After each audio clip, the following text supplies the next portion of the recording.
Hello and welcome to this week's episode of Bright on Buddhism. This week we will be reading and discussing the Amitayurdhyana Sutra, or the Sutra on the Contemplation of Amitayus. This text is one of the three most important texts for the Pure Land schools of Mahayana Buddhism. They are so called because they center around seeking to attain rebirth in Amitayus' Pure Land upon their deaths. Amitayus, also known as Amitabha, is a very important bodhisattva and Buddha in East Asian Buddhism. He is called Amitsumoto in Chinese and Amida in Japanese. And the reason for his special status in Pure Land Buddhism is that as part of his bodhisattva vows, he vowed that if somebody contemplates him, praises him, and makes offerings to him, they can be reborn in his Pure Land, known as Sukhavati. As we have discussed before, a Pure Land is a place that is not quite nirvana, not quite samsara, and is a very special realm. Everybody who is born there is immediately a bodhisattva. And while they are there, a Buddha will preach the Dharma to them until their final enlightenment and entrance into nirvana. Pure Lands are often very beautiful places, where everybody has a perfect body, where they sit on a very beautiful lotus flower, and there's a lot of unique characteristics, such as trees that are made out of 7 different types of jewels, and beautiful landscapes that make beautiful noises that make you contemplate the Dharma and assist in your meditation and mindfulness. Many Buddhas have their own Pure Lands, all with unique characteristics. Today we will be reading the Hisao Inagaki translation of the text. We hope you enjoy.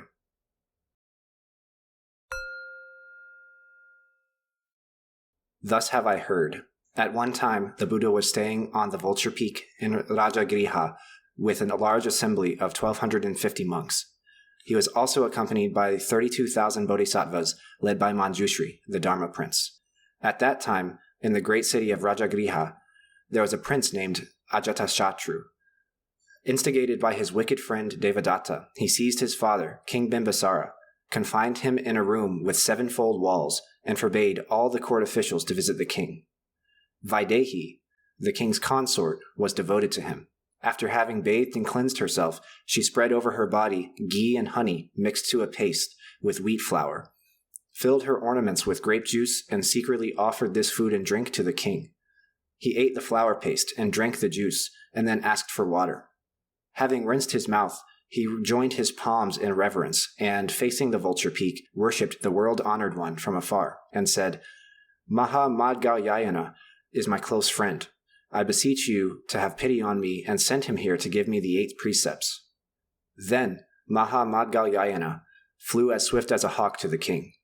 Day after day, he came like this to give him the 8 precepts.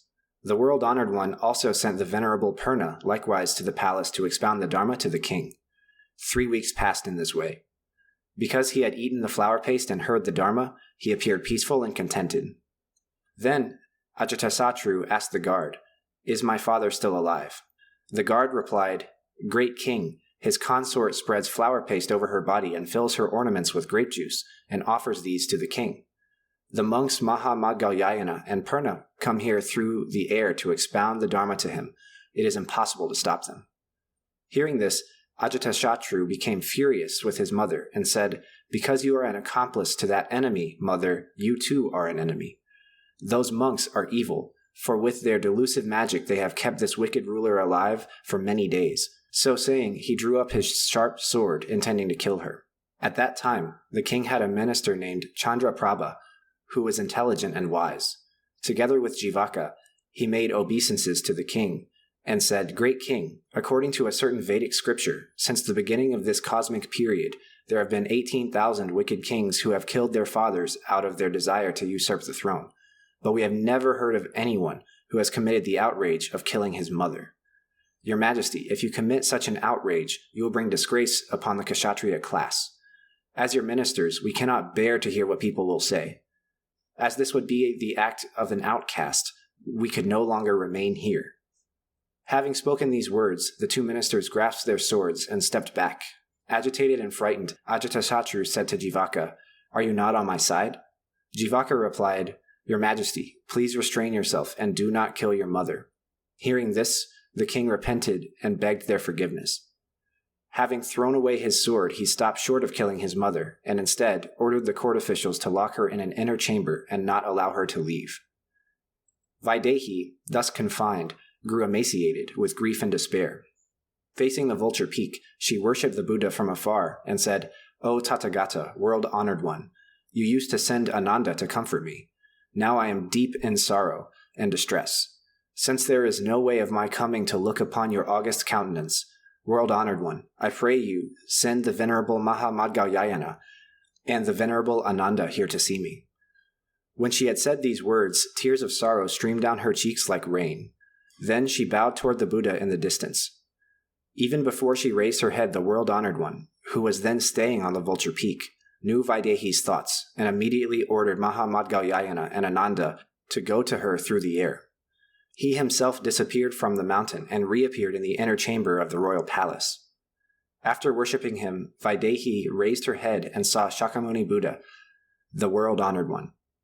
He was the color of purple gold and was seated upon a lotus flower of 100 jewels. He was attended by Maha-Madhyayana on his left and Ananda on his right. Shakra, Brahma, the guardian gods of the world, and other devas were in the air about him. Scattering heavenly blossoms like rain, they paid homage to the Buddha. When she saw the world-honored one, Vaidehi tore off her ornaments and prostrated herself on the ground.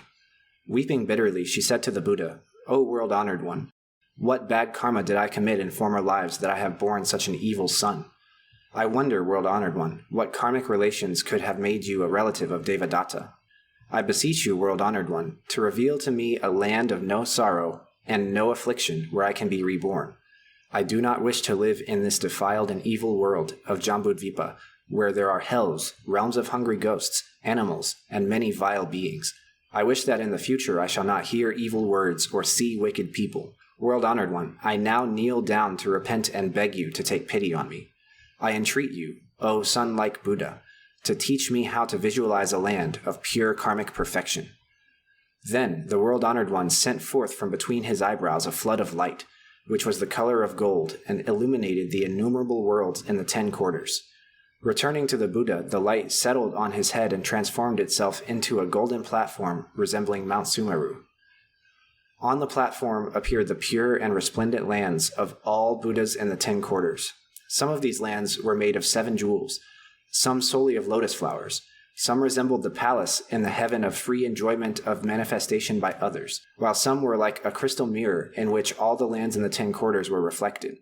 Innumerable Buddha lands like these, glorious and wonderful, were displayed to her. Vaidehi then said to the Buddha, "O world-honored one, these Buddha lands are pure and free of defilement, and all of them are resplendent. But I wish to be born in the land of utmost bliss of Amitayus. I beseech you, world-honored one, to teach me how to contemplate that land and attain samadhi." The world-honored one smiled, and from his mouth came 5 colored rays of light, each shining on King Bimbisara's head. Although the old king was confined, with his unhindered mind's eye he saw the world-honored one in the distance. He knelt down in homage to the Buddha, and effortlessly made spiritual progress until he reached the stage of a non-returner. Then the world-honored one said to Vaidehi, "Do you know that Amitayus is not far away? Fix your thoughts upon and contemplate that Buddha land, then you will accomplish the pure acts. I shall describe it to you in detail with various illustrations, so that all ordinary people in the future who wish to practice the pure karma may also be born in that western land of utmost bliss. Whoever wishes to be born there should practice 3 acts of merit. First, caring for one's parents, attending to one's teachers and elders, compassionately refraining from killing, and doing the 10 good deeds. Second, taking the 3 refuges, keeping the various precepts and refraining from breaking the rules of conduct. And third, awakening aspiration for enlightenment, believing deeply in the law of causality, chanting the Mahayana Sutras, and encouraging people to follow their teachings. These 3 are called the pure karma." The Buddha further said to Vaidehi, "Do you know that as the right cause of enlightenment?" The Buddha said to Ananda and Vaidehi, listen carefully, and ponder deeply. I, the Tathagata, shall discourse on pure karma for the sake of all sentient beings of the future who are afflicted by the enemy, evil passions. It is very good, Vaidehi, that you have willingly asked me about this. Ananda, you must receive and keep the Buddha's words, and widely proclaim them to the multitude of beings. I, the Tathagata, shall now teach you, Vaidehi, and all sentient beings of the future how to visualize the western land of utmost bliss. By the power of the Buddha, all will be able to see the Pure Land as clearly as if they were looking at their own reflections in a bright mirror.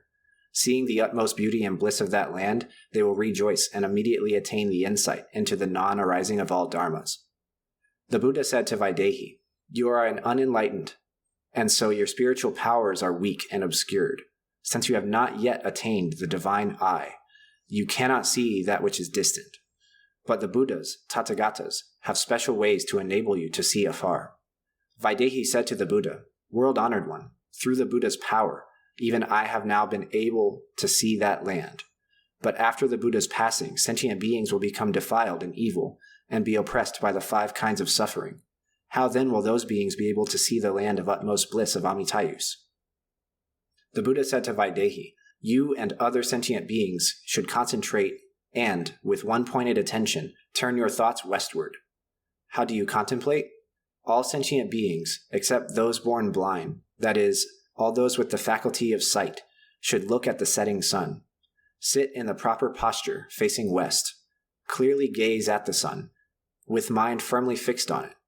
Concentrate your sight and do not let it wander from the setting sun, which is like a drum suspended above the horizon. Having done so, you should then be able to visualize it clearly, whether your eyes are open or closed. This is the visualizing of the sun, and is known as the first contemplation. To practice in this way is called the correct contemplation, and to practice otherwise is incorrect." The Buddha said to Ananda and Vaidehi, "After you have accomplished the first contemplation, next practice visualization of water. Envision the western quarter as entirely flooded by water.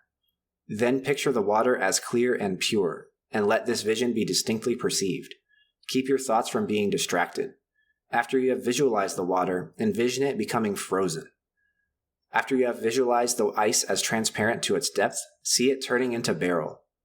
When you have attained this vision, next imagine that the beryl ground shines brilliantly, inside and out, and that this ground is supported from below by columns, which are made of diamond and the 7 jewels, and hung with golden banners. These columns have 8 sides and 8 corners, each side being adorned with 100 jewels. Each jewel emits 1,000 rays of light, each ray in turn having 84,000 colors. As they are reflected in the beryl ground, they look like 1,000 kodis of suns, so dazzling that it is impossible to see them in detail. On this beryl ground, golden paths intercross like a net of cords. The land is divided into areas made of one or the other of the 7 jewels, so the partitions are quite distinct. Each jewel emits a flood of light in 500 colors. The light appears in the shape of a flower or a star or the moon suspended in the sky. It turns into a platform of light, on which there are 10 million pavilions made of 100 jewels. Both sides of this platform are adorned with 100 kodis of flowered banners and innumerable musical instruments. As 8 pure breezes arise from the light and play the musical instruments, they proclaim the truth of suffering, emptiness, impermanence, and no self. This is the visualizing of the water, and is known as the second contemplation. When you have attained this contemplation, visualize each object quite clearly without losing the image, whether your eyes are closed or open. Except when sleeping, always keep it in your mind. To practice in this way is called the correct contemplation, and to practice otherwise is incorrect. The Buddha said to Ananda and Vaidehi, "When the visualization of the water has been accomplished, it is called the general perception of the ground of the land of utmost bliss. If you attain a state of samadhi, you will see this ground so clearly and distinctly that it will be impossible to describe it in detail. This is the visualizing of the ground, and is known as the third contemplation." The Buddha said to Ananda, "Keep these words of the Buddha in mind, and expound this method of visualizing the ground for the benefit of the multitude of future beings who will seek emancipation from suffering. If one has attained a vision of the ground of that land, the evil karma which one has committed during 80 kodis of kalpas of samsara will be extinguished, and so one will certainly be born in the Pure Land in the next life. Do not doubt this. To practice in this way is called the correct contemplation, and to practice otherwise is incorrect." The Buddha said to Ananda and Vaidehi, "When you have accomplished visualization of the ground, next contemplate the jeweled trees. This is how to do so. Visualize each one and then form an image of 7 rows of trees, each being 80,000 yojanas high, and adorned with 7 jeweled blossoms and leaves. Each blossom and leaf has the colors of various jewels. From the beryl-colored blossoms and leaves issues forth a golden light. From the crystal-colored issues forth a crimson light. From the agate-colored issues forth a sapphire light. From the sapphire-colored issues forth a green pearl light. Coral, amber, and all the other jewels serve as illuminating ornaments. Splendid nets of pearls cover the trees. Between these 7 rows of nets covering each tree are the 500 kotis of palaces adorned with exquisite flowers, like the palace of King Brahma, where celestial children naturally dwell. Each of these children wears ornaments made of 500 kotis of chakra abhilagna mani gems, which light up 100 yojanas in all directions, like 100 kotis of suns and moons shining together, and so it is impossible to describe them in detail. Manifold jewels intermingle, producing the most beautiful colors. Rows of these jeweled trees are evenly arranged, and their leaves are equally spaced. From among the leaves appear wonderful blossoms which spontaneously bear fruits of 7 jewels. Each leaf is 25 yojanas in both length and breadth. Like the celestial ornaments, the leaves are of 1,000 colors and 100 patterns.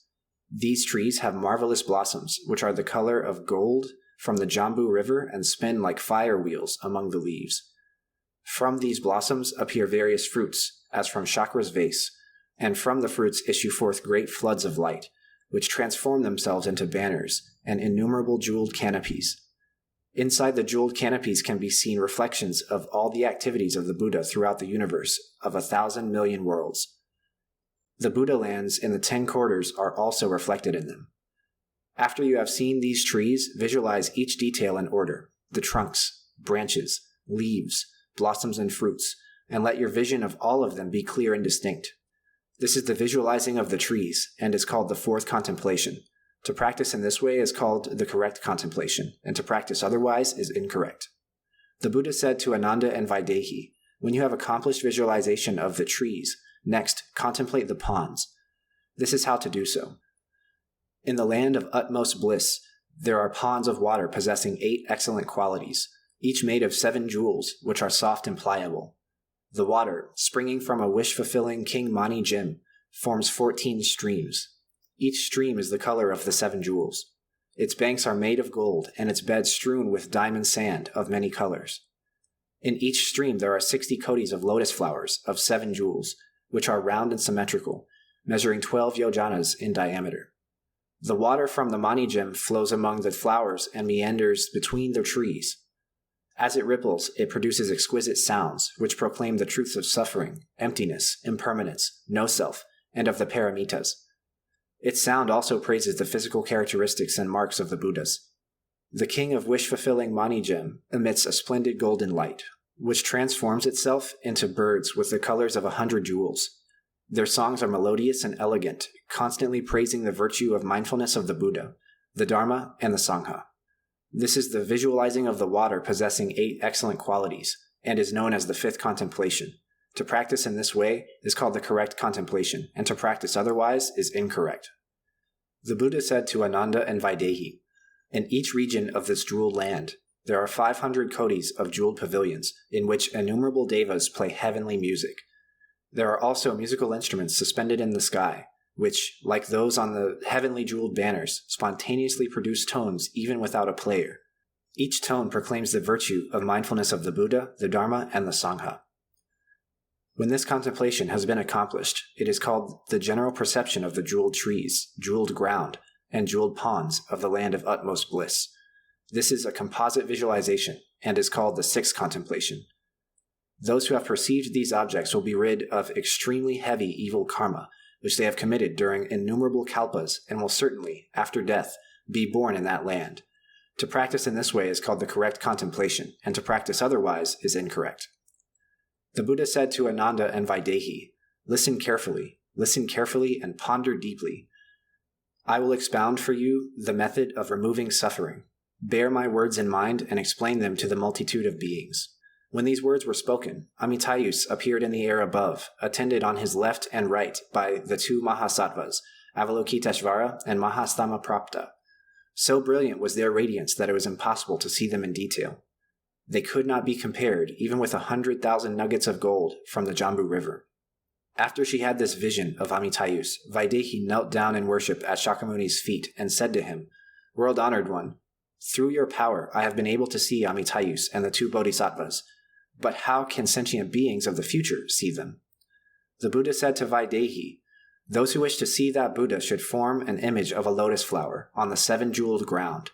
They visualize each petal of this flower as having the colors of 100 jewels and 84,000 veins, like a celestial painting, with 84,000 rays of light issuing forth from each vein. They should visualize all of these clearly and distinctly. Its smaller petals are 250 yojanas in both length and breadth. This lotus flower has 84,000 large petals. Between the petals are 100 kotis of king mani gems as illuminating adornments. Each mani gem emits 1,000 rays of light, which, like canopies of the 7 jewels, cover the entire earth.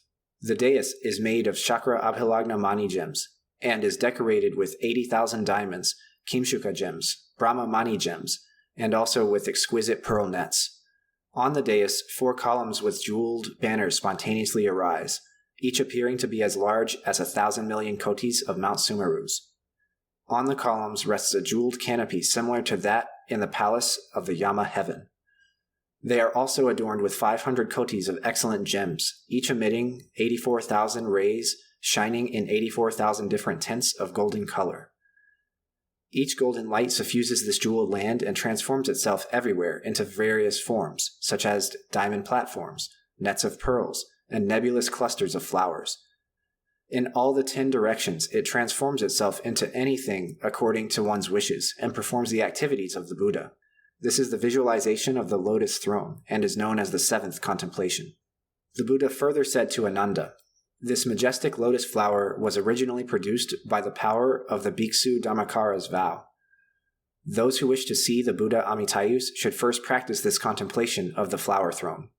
In doing so, do not contemplate in a disorderly way. Visualize the objects one by one, each petal, each gem, each ray of light, each dais, and each column. See all of these as clearly and distinctly as if you were looking at your own image in a mirror. When this contemplation is accomplished, the evil karma which you have committed during 500 kotis of kalpas of samsara will be extinguished, and you will certainly be born in the land of utmost bliss. To practice in this way is called the correct contemplation, and to practice otherwise is incorrect." The Buddha said to Ananda and Vaidehi, "After you have seen this, next visualize the Buddha." Why the Buddha? Because Buddhas, Tathagatas, have cosmic bodies, and so enter into the meditating mind of each sentient being. For this reason, when you contemplate a Buddha, that mind itself takes the form of his 32 physical characteristics and 80 secondary marks. Your mind produces the Buddha's image and is itself the Buddha. The ocean of perfectly and universally enlightened Buddhas thus arises in the meditating mind. For this reason, you should single-mindedly concentrate and deeply contemplate the Buddha, Tathagata, Arhat, and perfectly enlightened one. When you visualize the Buddha, you should first form his image. Whether your eyes are open or closed, perceive a jeweled image of him, who is the color of gold from the Jambu River, sitting on that flower throne. When you have perceived a seated image of the Buddha, your mind's eye will open, and you will clearly and distinctly see the 7 jeweled glorious objects of the land of utmost bliss, including the 7 jeweled ground, the jeweled ponds, the rows of jeweled trees covered with heavenly jeweled curtains and jeweled nets spreading over the sky. Perceive these as clearly and distinctly as if you were seeing an object in the palm of your hand. After you have seen this image, visualize on the Buddha's left a large lotus flower, which is exactly the same as the one described above, and then another large one on his right. Visualize an image of the Bodhisattva Avalokiteshvara sitting on the flower seat on his left, sending forth a golden light just like the Buddha image described above, and then an image of the Bodhisattva Mahastamaprapta sitting on the flower seat on his right. When you have attained this vision, you will see these images of the Buddha and Bodhisattvas sending forth golden rays, which illuminate the jeweled trees. Under each tree, there are also 3 lotus flowers, with images of a Buddha and 2 Bodhisattvas sitting on them, so that the land is completely filled with such images. When you have attained this vision, you will perceive the streams, rays of light, jeweled trees, ducks, geese, male and female mandarin ducks, and so forth, all expounding the wonderful Dharma. Whether in meditation or not, you will always hear the wonderful Dharma. When you rise from meditation, You should remember what you have heard, not forget it, and confirm it with the sutras. If it does not agree with the sutras, it should be called an illusion. But if it does agree, it is called the attainment of the general perception of the land of utmost bliss. This is the visualizing of the Buddha image, and is known as the 8th contemplation. If you have attained this, the evil karma which you have committed during innumerable kotis of kalpas of samsara will be extinguished, and while in this life, you will attain the Buddha recollection samadhi.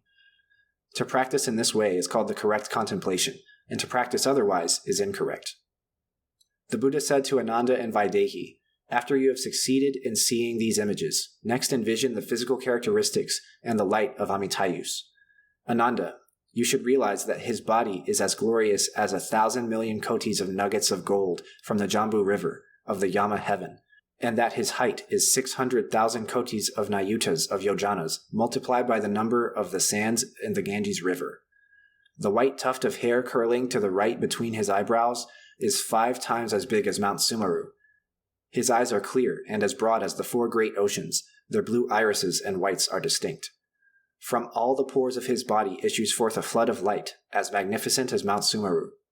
His aureole is as broad as 100 kotis of universes, each containing 1,000 million worlds. In this aureole reside transformed Buddhas numbering as many as 1,000,000 kotis of nayutas, multiplied by the number of the sands of the Ganges River. Each Buddha is attended by innumerable and uncountable transformed bodhisattvas. The Buddha Amitayus possesses 84,000 physical characteristics, each having 84,000 secondary marks of excellence. Each secondary mark emits 84,000 rays of light, each light shining universally upon the lands of the 10 quarters, embracing and not forsaking those who are mindful of the Buddha. It is impossible to describe in detail these rays of light, physical characteristics and marks, transformed Buddhas, and so on, but you can see them clearly with your mind's eye through contemplation. Those who have envisioned them see all the Buddhas of the 10 quarters. Because they see the Buddhas, this is called the Buddha recollection samadhi. To attain this contemplation is to perceive the bodies of all the Buddhas. By perceiving these, one also realizes the Buddha's mind. The Buddha's mind is great compassion. It embraces sentient beings with unconditional benevolence. Those who have practiced this contemplation will, after death, be born in the presence of the Buddhas and realize the insight into the non-arising of all dharmas. For this reason, the wise should concentrate their thoughts and visualize Amitayus. In contemplating him, begin with one of his physical characteristics. Visualize only the white tuft of hair between his eyebrows until you see it clearly and distinctly. When you visualize it, all the 84,000 physical characteristics will spontaneously become manifest. When you see Amitayus, you will also see innumerable Buddhas of the 10 quarters. Having visualized these innumerable Buddhas, you will receive from each the prediction of your future Buddhahood. This is the general perception of all the physical characteristics of the Buddha, and is known as the 9th contemplation. To practice in this way is called the correct contemplation, and to practice otherwise is incorrect. The Buddha said to Ananda and Vaidehi, after you have seen Amitayus clearly and distinctly, next, visualize the Bodhisattva Avalokiteshvara. His height is 80 kotis of nayutas of yojanas multiplied by the number of the sands of the Ganges River. His body is the color of purple gold, and on the top of his head is a mound surrounded by an aureole with a radius of 100,000 yojanas, in which there are 500 transformed Buddhas. Each transformed Buddha resembles Sakyamuni and is attended by 500 transformed bodhisattvas and the innumerable devas. In the light emanating from his entire body are seen the sentient beings of the 5 realms of samsara in all their distinct physical forms. On his head he wears a heavenly crown made of chakra abhilagna mani gems, on which stands a transformed Buddha, Amitayus, measuring 25 yojanas in height. The face of the Bodhisattva Avalokiteshvara is the color of gold from the Jambu River, while the tuft of hair between his eyebrows has the colors of the 7 jewels, and from it issue forth 84,000 different rays of light. In each of the rays dwell innumerable and uncountable hundreds of thousands of transformed Buddhas, each attended by countless transformed bodhisattvas, all of whom manifest in various forms at will, filling completely the worlds of the 10 quarters. Avalokiteshvara's arms are the color of red lotus flowers. They emit 80 kotis of exquisite rays of light in the shape of ornaments, in which are reflected all the glorious objects of that land. The palms of his hands are the color of 500 kotis of various lotus flowers. Each of his 10 fingertips bears 84,000 signs like impressed patterns, each with 84,000 colors. Each color in turn emits 84,000 delicate rays of light, illuminating all beings. With his jeweled hands, he welcomes and guides sentient beings. When he lifts one of his feet, the mark of a 1,000-spoked wheel on its sole spontaneously changes into a pedestal, which emits 500 kotis of light rays. When he puts his foot down, flowers made of diamond and mani gems are scattered everywhere. All the other physical characteristics and marks which he fully possesses are the same as the Buddha's, except for the mound on his head and the uppermost invisible part, which are not equal to those of the world-honored one. This is the visualization of the true physical features of the Bodhisattva Avalokiteshvara and is known as the 10th contemplation. Then the Buddha said to Ananda, "Those who wish to see the Bodhisattva Avalokiteshvara should follow the method of contemplation just mentioned. Those who practice this contemplation will not encounter any misfortune, but will be freed from karmic hindrances and rid of the evil karma which they have committed during innumerable kalpas of samsara. If you only hear the name of this Bodhisattva, you will obtain immeasurable merit. And so, how much more merit will you acquire if you clearly visualize him? Those who wish to see the Bodhisattva Avalokiteshvara should first envision the mound on his head, and next his heavenly crown. Then they should visualize the other physical characteristics in order, as clearly as if they were looking at something in the palm of their hand. To practice in this way is called the correct contemplation, and to practice otherwise is incorrect." The Buddha said to Ananda and Vaidehi, "Next visualize the Bodhisattva Mahastamaprapta. The dimensions of this Bodhisattva are the same as those of Avalokiteshvara. His aureole, 225 yojanas in diameter, shines to a distance of 250 yojanas. The light emanating from his entire body illuminates the worlds of the 10 quarters, making them shine like purple gold. This light can be seen by anyone who has a close karmic relationship with him. Even if one sees the light emanating from only one pore of his skin, one can perceive the pure and glorious lights of the innumerable Buddhas of the 10 quarters. This is why this Bodhisattva is called boundless light. Furthermore, he has great power to illuminate all beings with the light of wisdom in order to deliver them from the 3 evil realms. It is for this reason that he is also called possessed of great power.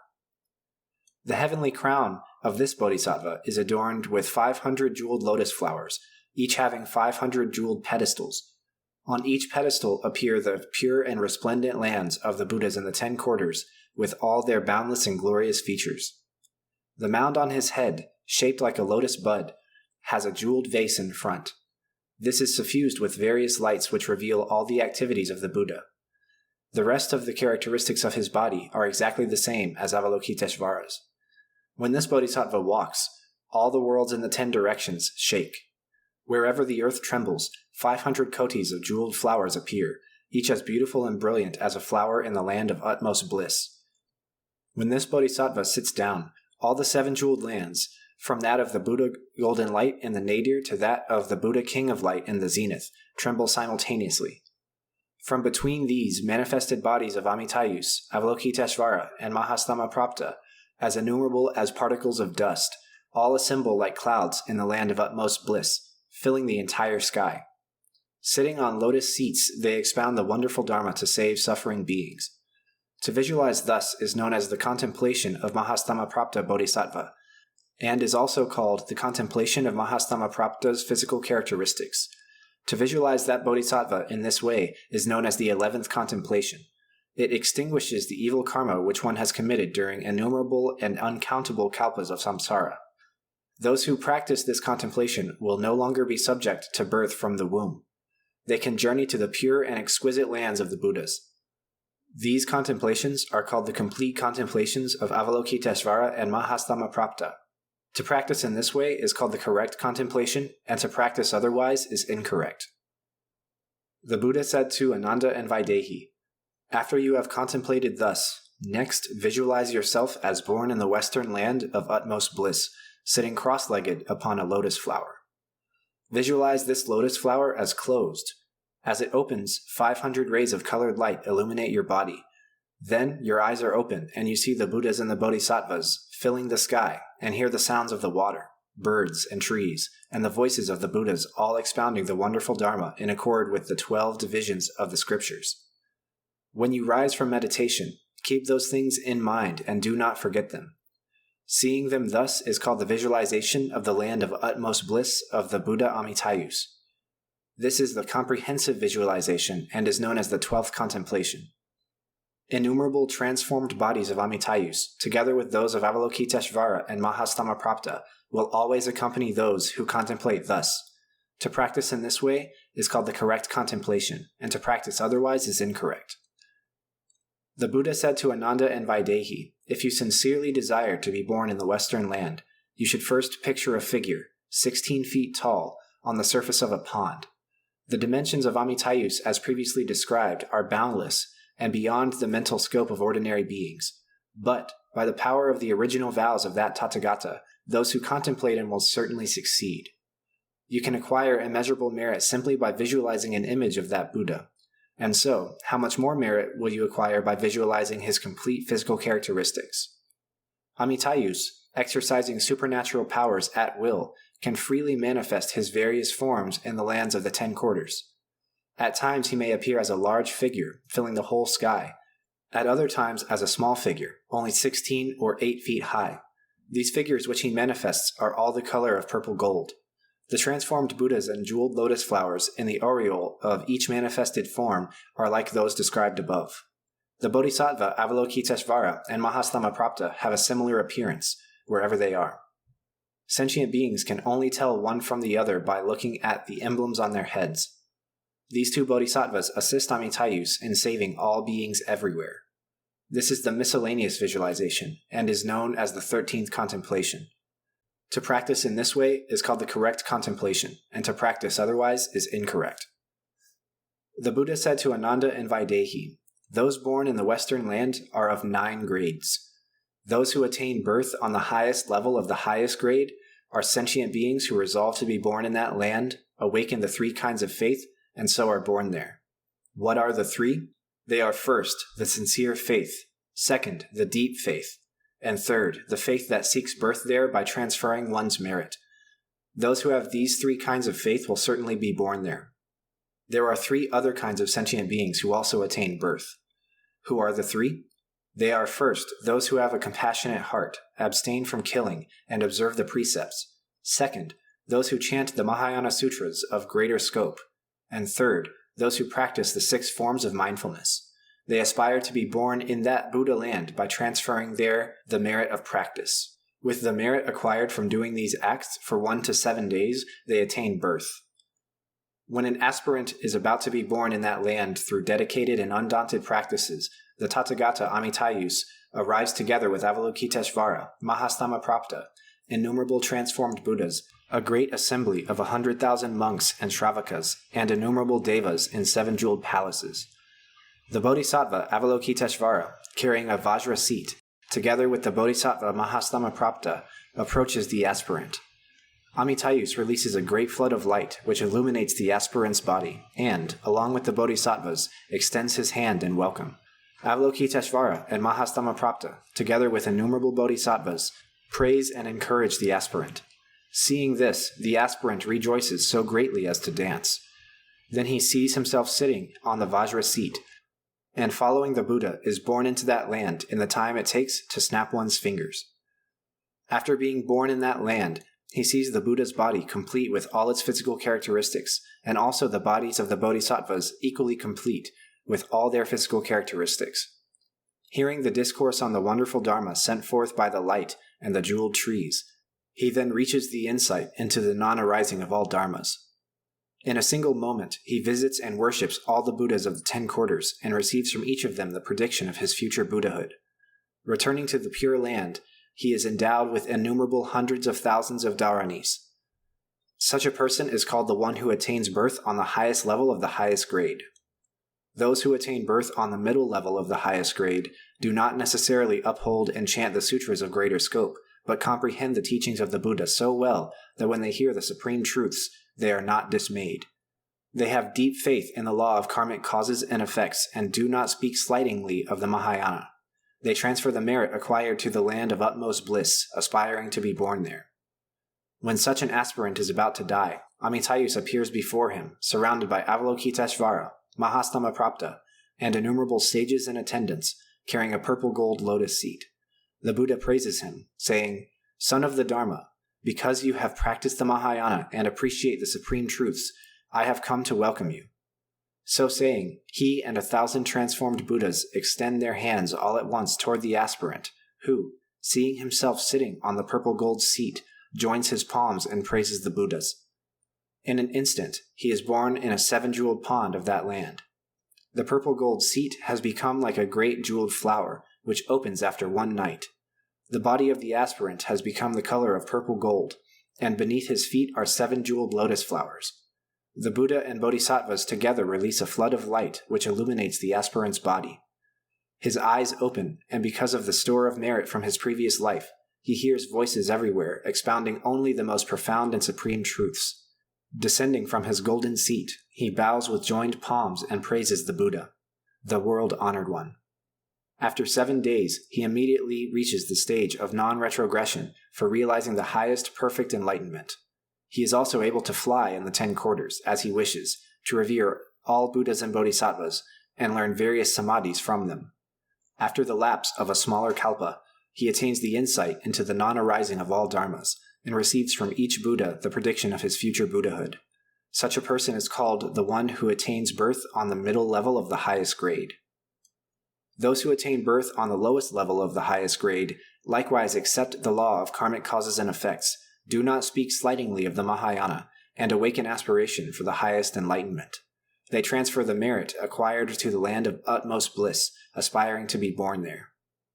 When such an aspirant is about to die, Amitayus, together with Avalokiteshvara, Mahastamaprapta, and a host of attendants, come to welcome him, bringing a golden lotus flower and manifesting 500 transformed Buddhas. Those transformed Buddhas extend their hands all at once and praise the aspirant, saying, "Son of the Dharma, since you have awakened pure aspiration for the highest enlightenment, we have come to welcome you." When he has viewed all this, the aspirant finds himself seated on a golden lotus flower, which then closes. Following the world-honored one, he immediately attains birth on a 7-jeweled pond. After a day and night, the lotus flower opens, and within 7 days, the aspirant beholds the Buddha.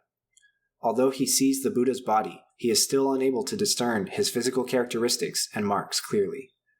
But after 3 weeks, he sees them distinctly, and also hears all the sounds and voices proclaiming the wonderful Dharma.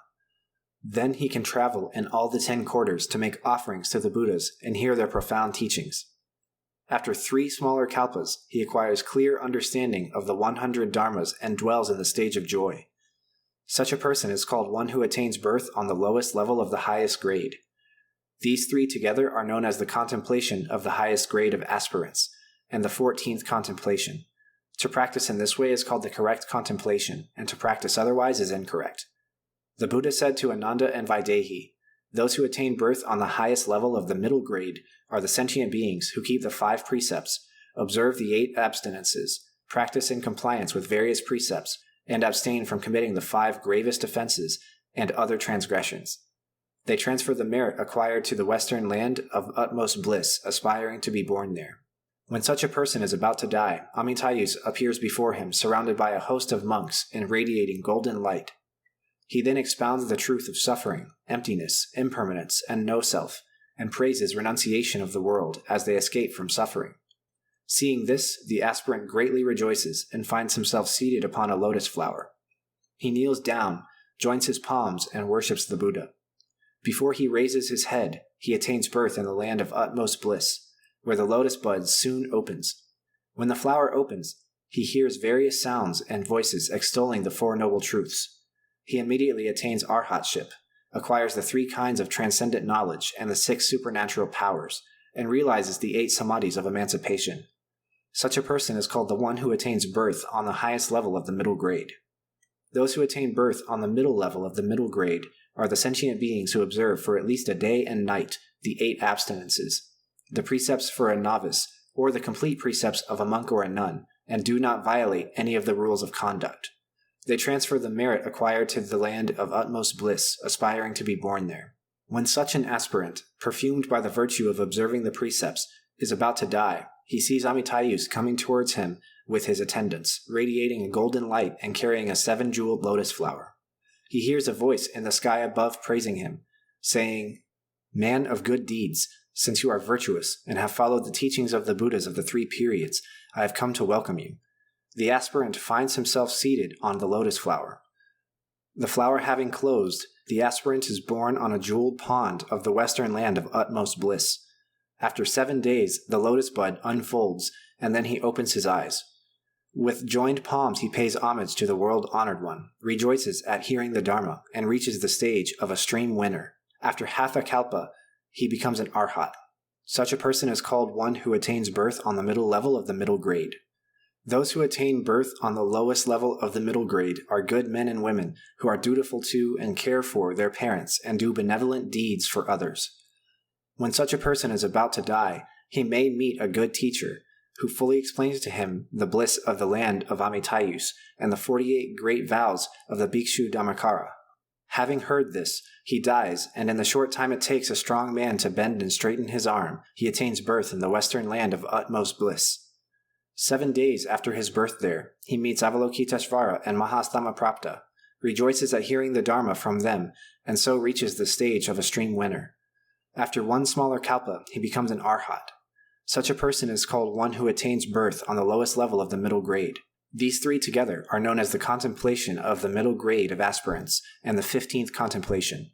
To practice in this way is called the correct contemplation, and to practice otherwise is incorrect. The Buddha said to Ananda and Vaidehi, "Those who attain birth on the highest level of the lowest grade are the sentient beings who commit various evil acts, but do not slander the Mahayana Sutras of greater scope. When a foolish person such as this, who has committed much evil but feels no remorse, is about to die, he may meet a good teacher who praises the titles of the 12 divisions of the Mahayana scriptures. By hearing these sutra titles, he is released from the burden of evil karma which he has accumulated during 1,000 kalpas. Furthermore, this wise teacher advises him to join his palms and call homage to Amitayus Buddha. Namu Amida Butsu. Calling the name of the Buddha extinguishes the evil karma that the dying person has committed during 50 kotis of kalpas of samsara. The Buddha then sends his transformed body and those of Avalokiteshvara and Mahasthammaprapta to the aspirant. They praise him, saying, "Well done, man of good deeds. By calling the name of the Buddha, your evil karma has been extinguished, and so we have come to welcome you."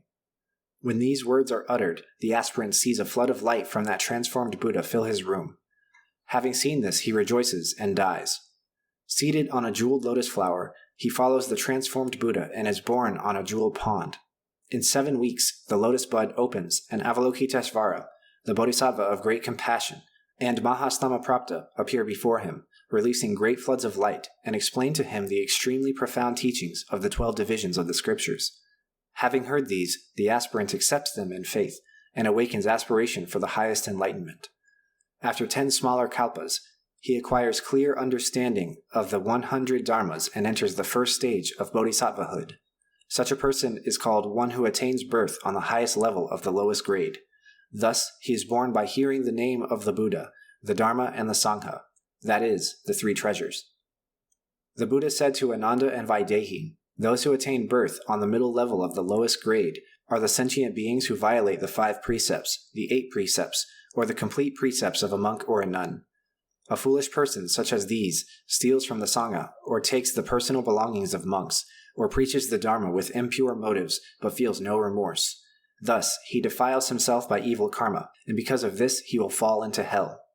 When he is about to die, and the flames of hell suddenly close in on him, he may meet a good teacher who compassionately explains to him the 10 supernal powers of Amitayus, fully describing the majestic power of the light of that Buddha, his virtues in the observance of the precepts, meditation, wisdom, emancipation, and knowledge of emancipation. When he has heard this, the evil karma which he has committed during 80 kotis of kalpas of samsara are extinguished. Thus, the fierce flames of hell turn into cool and refreshing breezes, wafting heavenly flowers. On each flower is a transformed Buddha, accompanied by bodhisattvas, welcoming him. In an instant, he attains birth within a lotus bud on a 7-jeweled pond. After 6 kalpas, the lotus bud opens, and then Avalokiteshvara and Mahasthammaprapta comfort him with their noble voices and teach him profound Mahayana sutras. Upon hearing these, he immediately awakens the aspiration for the highest enlightenment. Such a person is called one who attains birth on the middle level of the lowest grade. The Buddha said to Ananda and Vaidehi, those who attain birth on the lowest level of the lowest grade are the sentient beings who commit such evils as the 5 gravest offenses, the 10 evil acts, and all kinds of immorality. Owing to such evil karma, the fool like this will fall into evil realms and suffer endless agony for many kalpas. When he is about to die, he may meet a great teacher who consoles him in various ways, teaching him the wonderful Dharma and urging him to be mindful of the Buddha, but he is too tormented by pain to do so. The good teacher then advises him, if you cannot concentrate on the Buddha, then you must say instead, homage to Amitayus Buddha. In this way, he immediately and continuously says, homage to Amitayus Buddha, Namu Amida Butsu, 10 times. Because he calls the Buddha's name, with each repetition the evil karma which he has committed during 80 kotis of kalpas of samsara is extinguished. When he comes to die, he sees before him a golden lotus flower like a disk of the sun, and in an instant he is born within a lotus bud in the land of utmost bliss. After 12 great kalpas, the lotus bud opens. When this flower opens, Avalokiteshvara and Mahastamaprapta teach him with voices of great compassion the method of extinguishing evil karma through the realization of suchness of all dharmas. Hearing this, he rejoices and immediately awakens aspiration for enlightenment. Such a person is called one who attains birth on the lowest level of the lowest grade. These 3 together are known as the contemplation of the lowest grade of aspirants and the 16th contemplation. As the Buddha delivered these words, Vaidehi and her 500 female attendants listened to his teaching. Having envisioned the boundless features of the land of utmost bliss, the Buddha Amitayus and the 2 bodhisattvas, Vaidehi rejoiced in her heart. Wonderstruck at this revelation, she attained great awakening with clarity of mind and reached the insight into the non-arising of all dharmas. Her 500 female attendants awakened aspiration for the highest, perfect enlightenment and desired to be born in that land. The world-honored one gave all of them assurances that they would be born there and that they would then attain the samadhi of being in the presence of all the Buddhas. Innumerable devas also awakened aspiration for the highest enlightenment. Then Ananda rose from his seat, stepped forward, and said to the Buddha, World-honored one, what should we call this sutra, and how should we receive and retain the essentials of its teaching? The Buddha answered, Ananda, this sutra is called the visualization of the land of utmost bliss, of the Buddha Amitayus, and of the bodhisattvas Avalokiteshvara and Mahastamaprapta. It is also called the purification and elimination of karmic hindrances for attaining birth in the presence of all the Buddhas. Hold fast to this sutra and do not forget it. Those who practice this samadhi will be able to see, during their lifetime, the Buddha Amitayus and the 2 mahasattvas. If good men or women simply hear the name of this Buddha or the names of those 2 bodhisattvas, the evil karma which they have committed during innumerable kalpas of samsara will be extinguished. And so, how much more merit will they acquire if they concentrate on them? You should know that all who are mindful of that Buddha are like white lotus flowers among humankind. The bodhisattvas Avalokiteshvara and Mahastamaprapta become their good friends. They will sit in the place of enlightenment and be born into the family of the Buddhas. The Buddha said further to Ananda, bear these words well in mind. To bear these words in mind means to hold fast to the name of the Buddha Amitayus. When the Buddha had spoken thus, the Venerable Mahamadgalyayana, Venerable Ananda, Vaidehi, and all others greatly rejoiced to hear the Buddha's discourse. Then the world-honored one returned to the Vulture Peak through the air. There Ananda fully explained to the assembly what had happened. Innumerable humans, devas, nagas, yakshas, and all the other beings greatly rejoiced to hear the Buddha's teaching. Having worshipped the world-honored one, they departed. That was the Contemplation Sutra, translated into English by Hisao Inagaki. Docs, what did you think? That was a really difficult one to keep up with. For one, the first segment of the story seems to be just introducing a whole lot of characters and expecting you to just kind of go on with it. For example, I looked up who Ananda is before this recording, but Ananda is put into this scenario with no explanation. Same thing with Jivaka. I don't know who most of these people are at this point. That's a common thing in these Mahayana sutras. They're using these characters who may or may not have existed, who we have record of, but who we may not be familiar with, and who may or may not have been real. And these characters came up in the earlier sutras a lot. And so they have an established character role, so to speak. And that role is employed in the Mahayana Sutras to reimagine and redefine what we're doing with this path of enlightenment, and serves as part of the way that they develop the differences between Mahayana and Theravada. So Ananda, as I'm sure that you found out from looking it up, is the recorder of the words of the Buddha. So all of the sutras that we are aware of were written down or somehow transferred or recorded or kept by Ananda. Now, is that to say that these texts were actually written in Sanskrit by his hand? We have evidence to the contrary, because our earliest texts come a lot later than that. And because of what evidence survives, we have to assume and imagine that the first sutras were actually written down from oral transmissions onto paper in around the 1st century BC, which would have been several hundred years after the alleged death of the Buddha. But Ananda, whether he actually wrote the things down and the texts were destroyed, or whether he transmitted these ideas, these sermons, orally, he is still regarded as the recorder of the Buddha's words. In addition to that, these characters, Devadatta and Ajatasattu and Bimbisara, these were all recurrent characters as well. Bimbisara and Vaidehi and their child Ajatasattu, they are the royal family of this specific region of India at this time, at the time of when the Buddha would have been alive. And so in the sutras, there's a lot of stories of the Buddha's interactions and sermons and teaching to Ajatasattu and Bimbisara and Vaidehi. And there's a lot of stuff that happens with them. And what's important about them is that they are royalty. They're royalty, and Ajatasattu has sort of like a fall from grace, right? Especially in this sutra. He's tempted to kill his father and imprison his mother, which, as is developed in the sutra, is one of the 5 great crimes that a person can do. And he's tempted to do this by Devadatta, who is a recurrent character who's a member of the first Sangha, who is actually the Buddha's cousin. However, he's a very evil cousin. He has committed a lot of crimes. He's tried to have the Buddha killed, and he's tried to cause a schism in the community. And he's regarded as, if we were to make a comparison to Christianity, we might say he's like a Judas character. However, that's what I was thinking as well. Exactly. However, we should be careful because those are not really one-to-one comparisons. But I think that for ease of understanding, it's good that we think of him as just being the evil one in the first generation of students. I'm curious what the proposed connection is from the situation at the beginning of this story to the actual visualizations that the Buddha is instructing for. Like, was the starting setup with Ajatasattu kidnapping his father and all of that and threatening to kill his mother, is all of that there? It seems like the visualization of the Pure Lands becomes almost a non sequitur. It does not seem to follow what the subject is at the beginning of this story to me. You're absolutely right that it is a non sequitur. And one of the connecting threads that is drawn here is that the reason that Vaidehi wants to learn how to visualize this land is because she is suffering. She is in trouble. She's imprisoned.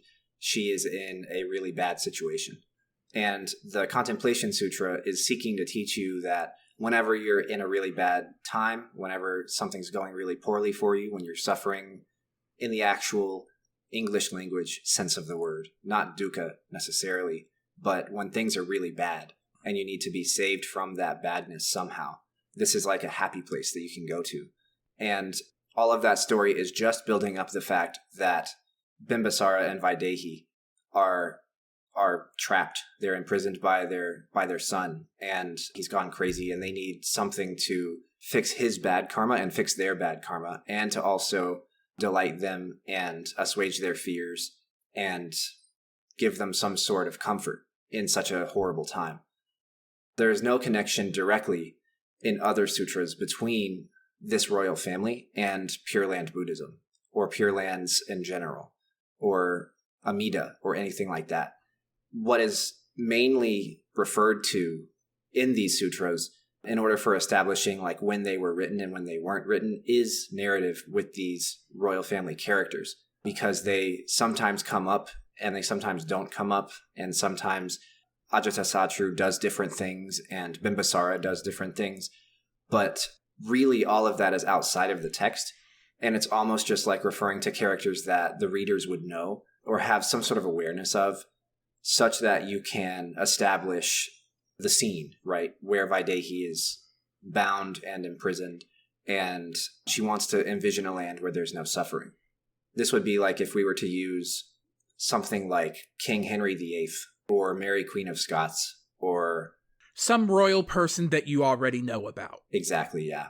So going into the details of the visualizations that the Buddha is describing here, I'm not going to say anything about masters of meditation who've been practicing this for however many decades, but for a normal person, the level of detail necessary to accurately portray these visualizations does not seem possible. Right. It seems like the task that the Buddha is giving us is not something we can actually do. So what's going on there? We have reason to believe that if you spend a lifetime practicing it and not doing anything else, then you actually can get to that level. But it takes a long, long time. It takes a lot of devoted practice. But it's good that you bring that up, because the Mahayana sutras rely on that. We're talking right now about specific details, intricate details about the visualizations. But a comparable example would be the use of wildly large numbers, astronomical numbers in Mahayana sutras. The sutra is challenging you to imagine that number. We have images in our heads for what 5 of something looks like, or what 10 of something looks like. But once we get to 20, 30, 50, 1,000, 10,000, it starts to become very blurry, and we don't actually have a way of seeing an image of 10,000 of something in our heads. And the sutras are challenging you to try and think of those things, and to focus, and to cultivate visualization. And the reason that you cultivate visualization in the sense of the Pure Land Sutras is so that you can create this karmic connection with Amida or Amitabha. So in that regard, it's kind of meant to look impossible. It's supposed to challenge whoever is practicing, whoever is reading. And in that regard, as some sort of assistance, you'll often find imagery of the Pure Land. So they'll use mandala of Amitabha's Pure Land, or they will actually recite the sutra to assist them. Because I don't know if you noticed, but the first time that I read the sutra, I realized that there were some details that I kept from the first visualization, and they stayed true. They stayed in my mind up through the last one. And in that regard, I think that if you go through that practice and that process enough times, then you kind of hang on to more and more and more details. So it's meant to be like a Herculean meditation task, because it's meant to be something you devote your entire life to. And it's also meant to demonstrate karmic hierarchy, if that makes sense. It's meant to demonstrate that people with poorer karma are not able to comprehend all of that. They're not able to hold all of those details in their mind's eye at the same time. But you might remember there's a couple of references to the Dharma eye, or the mind's Dharma eye, in the sutra. And that Dharma eye is an eye that's been perfected and whose skill has been honed due to good practice and plenty of study. And that eye is able to see things in one's mind in any form, any level of detail, any level of clarity, because it's been perfected with practice. One of the purposes of visualization practices has always been to perfect the senses. And you can perfect the senses physically, outside, externally, and you can also perfect the senses inside. And that's how we get to doctrines of perfecting memory. We've talked about recently memory of past lives.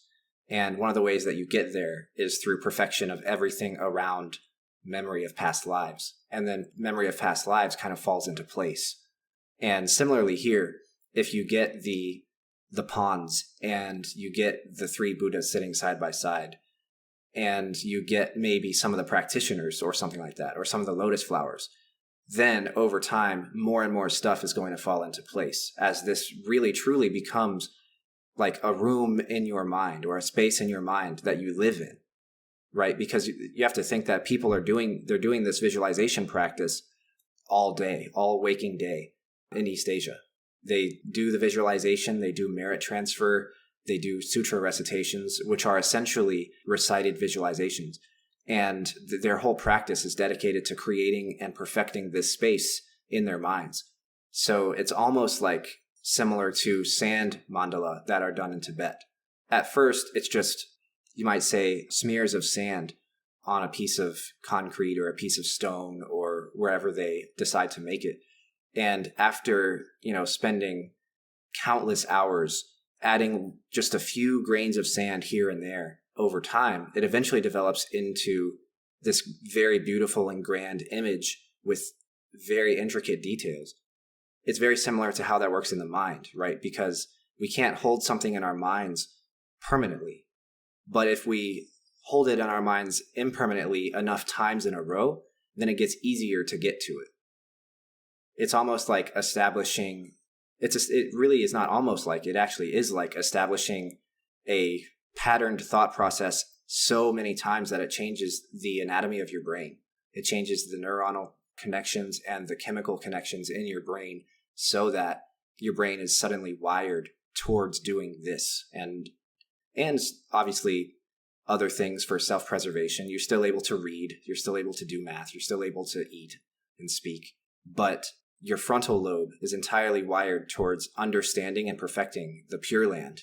And that's kind of what it means to go there, is whenever your mind has achieved the Pure Land in this very body, according to some sources. That was not my first reaction to this at all. My reaction was, this is obviously not something, like, it starts out with a task so monumental that I went, I'm not going to be able to do that. So, like, the attempt wasn't made in earnest just because it's like, you're asking me to move a mountain. I have more conceivable things to do with my mind than try to imagine 84,000 rays of light coming from 84,000 jewels that are more innumerable than the sands. There's a whole lot of me going, okay, big number is what this means. And reading this sutra, it's like goes into describing some quantity and my head just goes, no, big number, that's what they're trying to get at, and moves on. I think starting with a conceivable task would have been more useful, at least for me. Absolutely. I think so too. And, we can't really get into people's minds and see what they see. And so we have to take it on their word when people say they can visualize all of this. And it's hard to believe that they can or they can't. I personally, I like to take the perspective that they believe the claim they're making. They're not trying to swindle us. And so whether or not that means that I could step inside their mind and count 84,000 rays of light from 84,000 jewels, and more innumerable than the sands of the Ganges, that's not really the purpose here. But it does show me that the purpose of including the giant big numbers in the sutra has been achieved, at least in that person. And I think that this is something that I am guilty of as well. It's easy for me to just drag my eyes over the big numbers and not really read them because I'm so used to them coming up and I know why they come up. And so it's not really useful for me to actually focus and think about it. But if I were a Pure Land monk and I had devoted my life to this, I might take that number a lot more seriously, especially in the sense that these numbers, they are not always just random or the same or neutral. Yeah. Sometimes they actually establish hierarchies. As soon as I see more numeral than the sands of the Ganges, that goes from big number to ridiculous big number. There's definitely, I can see the scale, but I'm seeing that scale in terms of nearest zero. You go to 84,000, my mind just goes approximately 100,000. Right. Then something comes up and I go approximately 1 million. And then the sands of the Ganges comes up and goes a number that I cannot usefully conceive of. Right, exactly. And you'll also see that in the 9 levels of rebirth, there's also large numbers which have to do with how long it'll take before their lotus flower opens, or what they will do while they're there, for how long they'll be there, how long it will take before they reach this or that level. And so the numbers are often used to establish some sort of hierarchy of people, and like you also were saying, hierarchy of volume. So I think that, these numbers, they can be very difficult and inconceivable. But there are other Pure Land Sutras that are a little bit easier. I won't say that they're easy in the sense that there's not giant numbers or inconceivably large, inconceivably numerous things to think about. But there are shorter sutras, which they are more devotional texts to Amida himself, or they are devotional texts to Samantabhadra or Avalokiteshvara, and they focus on Amida's body, or they focus on the field of practitioners, or they focus on anything like that. They're not as long as these. There's not a stack of visualizations like there are here, but they do go through some visualization exercises for the purpose of this devotion. And we'll also read those. There's other Pure Land Sutras that we have on the docket for the future, including, this was the Contemplation Sutra, and the other 2 most popular sutras in Pure Land are the longer and shorter Sukhavati Vyuha Sutras. And those are very devotional to Amida himself. And they describe the Pure Land one of them describes the Pure Land through Amida's vows, his 48 Bodhisattva vows. And the shorter one I think it's like 5 pages in English. And it is meant to just establish an image of Amida and his Pure Land in your mind, and to teach you why that's a good thing to have, and why Amida is important, and why we want to go to his Pure Land. Moving on from that, the different levels of getting into the Pure Land that we're going for. So there's the 9 different levels. It's getting close to part of why I got away from Christianity so hard, which is, it seems like faith is being placed on a higher pedestal than actions as far as getting into this Pure Land. The different durations of being in the Pure Land, or the different times it takes for the lotus flower to open to usher one into the Pure Land, when stacked up against the infinities that keep coming up in Buddhism, they seem pretty irrelevant. Waiting longer to get into a Pure Land does not seem like much of a result from being a terrible person. And I guess I don't really have, I'm not sure what kind of discussion that comes from this. Is more of just me pointing out, I don't like the idea of faith being placed as the highest virtue here. And maybe it's not the highest virtue here, but it is the one that gets people into the Pure Land, and then from there into Nirvana. I dislike this aspect of the sutra, I guess. I'm not sure where to go from there, but it sets off a spider sense of wait, this isn't something that is necessary. Maybe I'm trying to think of the right way to put it. My first way to put it was, it's not healthy, but I'm not sure I have the right to make that claim. There's something off here that makes me nervous, I guess.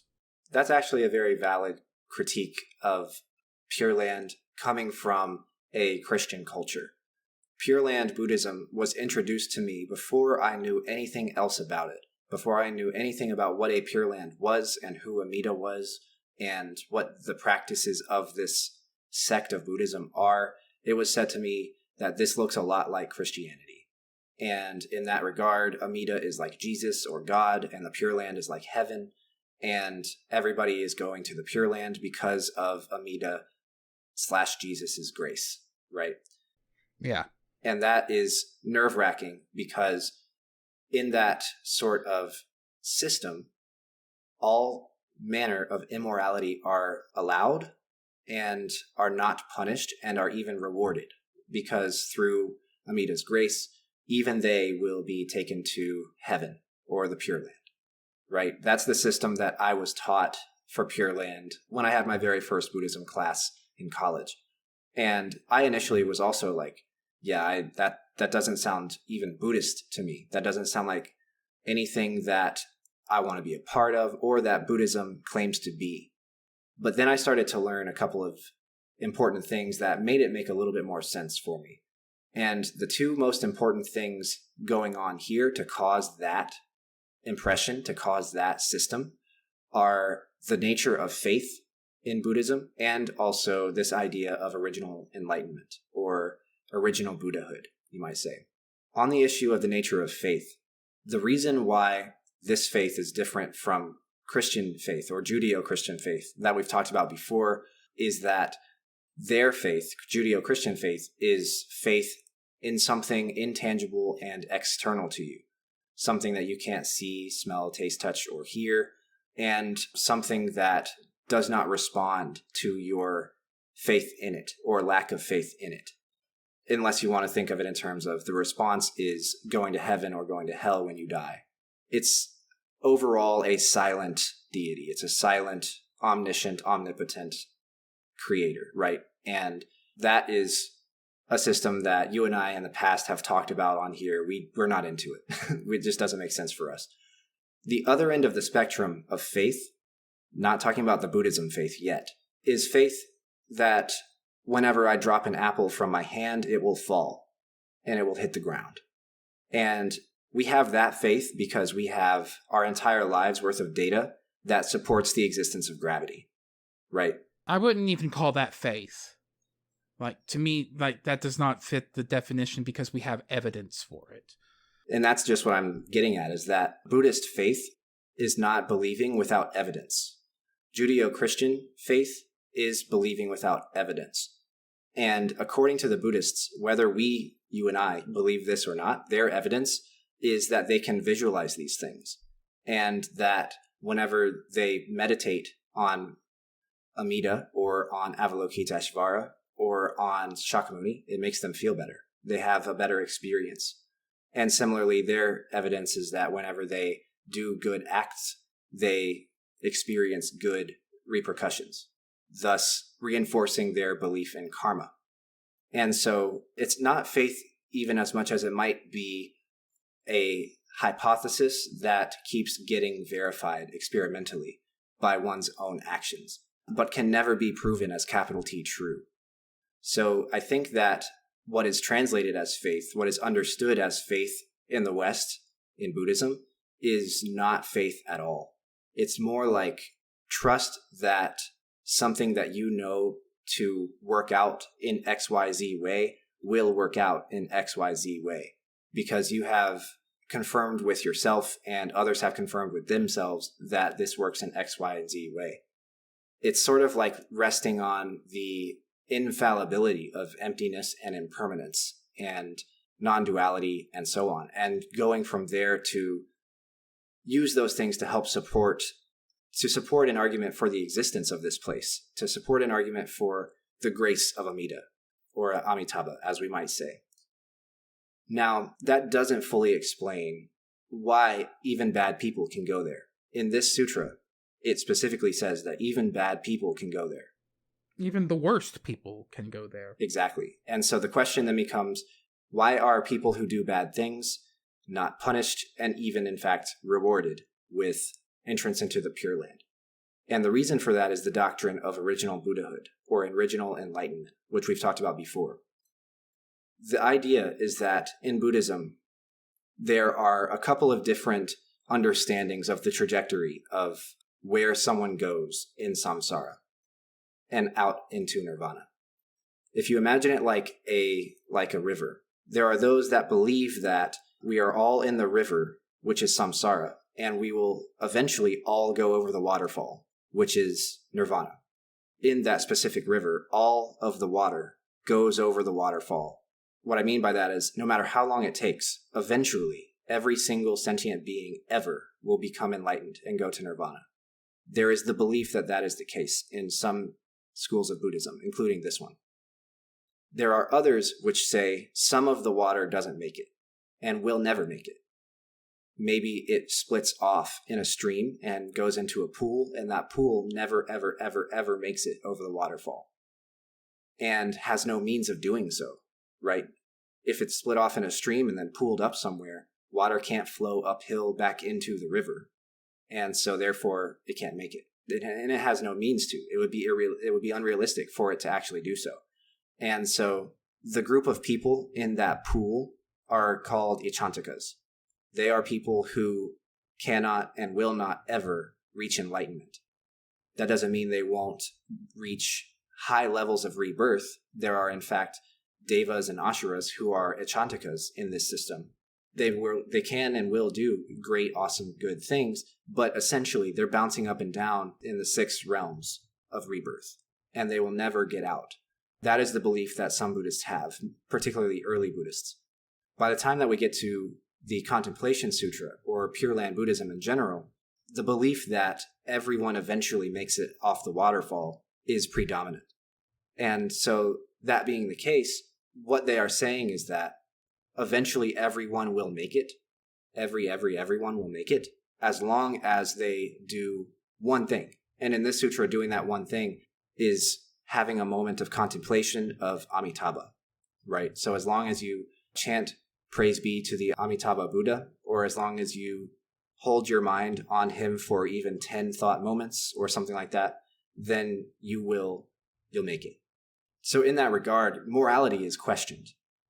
We've talked before about how morality is sort of relativistic and sort of dualistic in a lot of senses. Not only is good and bad a dualism, but we also can't all fully agree on what is good and what is bad. And Pure Land Buddhism, understanding that, starts to say, well, non-duality between good and bad merits that we shouldn't really care about good and bad that much, especially if we believe that everybody's going to make it eventually. And whether or not I agree with that or you agree with that doesn't really matter that much, but that's often what I've heard as the justification for why even bad people, even the worst people, can make it into the Pure Land. Because Amida is so benevolent and gracious and such a good bodhisattva, such an effective bodhisattva, that he can save even the worst people, because he can make them think about him and his Pure Land even one time, and that's enough to put them at least in a lotus flower that's closed in the Pure Land. Regarding the Buddhist idea of faith, are the tenets that come out of this idea supposed to be universal? Because, like, one of the things you mentioned was, doing good things causes things to get better. That's evidence of good karma. I very strongly believe that no good deed goes unpunished. Like, what? No, that's not how it works. That's not at all corresponding to the reality that I've observed at all. And one of the hindrances is doubt, and I'm never going to be out of that one just because of my state as a skeptic. But all the same, the experience being described here is not universal enough for me to see any evidence come out of it. Like, I'm not saying that the meditation masters who claim to be able to visualize this are lying, or even that they're wrong. They may be right, but I don't see how that's useful to a normal mortal. That's absolutely a good critique here. When you mention that no good deed goes unpunished, that certainly is included in this idea of faith. But what I was referring to more specifically was whenever I meditate, I feel better. Or I see. Whenever I study the sutras, I find something in there that's good. And it's good for me. And it's something that, if I apply it to how I live my life, then it makes me feel better. And it typically tends to make the other people in my life feel better. But this issue of good deeds, no good deed going unpunished, it's important that you bring that up because there is no universal morality in Mahayana Buddhism. There might be one in Theravada Buddhism. It's not even a question of might be one. There is one in Theravada Buddhism. It's the 10 precepts. It's the 10 good deeds that we've talked about before. And in that regard, does that make everything better? Does that fix the world? Does that make one's own circumstances universally better every time? And therefore, can we assume karma as we understand it from that? I think no. And Mahayana Buddhists also think no. And the reason why is that, this no good deed going unpunished serves as evidence for the fact that how we understand morality is incomplete. It's dualistic. It's not a way that enlightened people think. The Buddha doesn't think that, like Osiris, he's not weighing people's souls. And if there's more good and less bad, then they get to go to nirvana or to the Pure Land or whatever. It's not quite like that. This text, and Pure Land Buddhism specifically, challenges us to rethink and change how we understand what is good and bad. Because of the existence of this relativism, no one can agree fully on what is good and what is bad. And so therefore, we should try to challenge how we think about it and how that relates to our salvation. Another system of religion that's very common, that both you and I, I'm sure, are very skeptical of and very cautious about, is this idea that, imagine that people have a bag and they carry that bag with them, metaphorical bag, through all of their lifetimes, or just their one lifetime, depending on how many you believe they have. And their job in that lifetime is to put as many chunks of good, like capital G good, into that bag and just have as much as they can. And make sure that they don't drop any, which would be bad. Capital B bad, right? And whoever has the most good in their bag gets to go to the best heaven, gets to go to the best rebirth, gets the best afterlife. I'm skeptical of that system. I'm very questioning of that system. And that's something that I have seen in Judeo-Christian religions, but also in other East Asian religions. You just have to accumulate enough good and then you'll be fine. Buddhism also questions that system. And though externally, in the case of some of the earlier sutras, in the case of the doctrines of the 10 good deeds or the precepts, in those cases, it may seem superficially to be a religion like that, but in fact, it actually critiques that sort of moral system. It challenges you to think, okay, why do I really want to worry so much about getting enough good in my bag? Why do I want to worry so much about where I'm going and not where I am? Why do I want to worry so much about holding on to all this good and making sure I don't drop it? That in itself, that concern, is an anxiety for one's mortal soul, to use a Christian adage. Concern or anxiety for the direction of one's life, rebirth, afterlife, however you'd like to put it. And that anxiety is something that Buddhism tries to address directly, rather than trying to give you a way to work it out. The way to work it out would be to accumulate enough good, and it's made very clear to you, very explicit to you, what is good and what is bad in those other religions.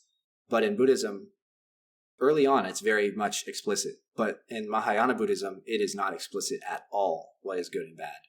And the reason for that is because it doesn't want you to worry so much about the afterlife. The thing about Pure Land Buddhism is that there are those sources that say you can go there when you die, or you can go there in your mind right now, here and now, if you're skilled enough at the visualizations. And the only morality then is the discipline that one needs and the faith that one needs. The discipline to visualize the Pure Land here and now, and the faith that if you do so, that you're actually going there. Now, there's a whole system of arguments regarding that specific type of faith.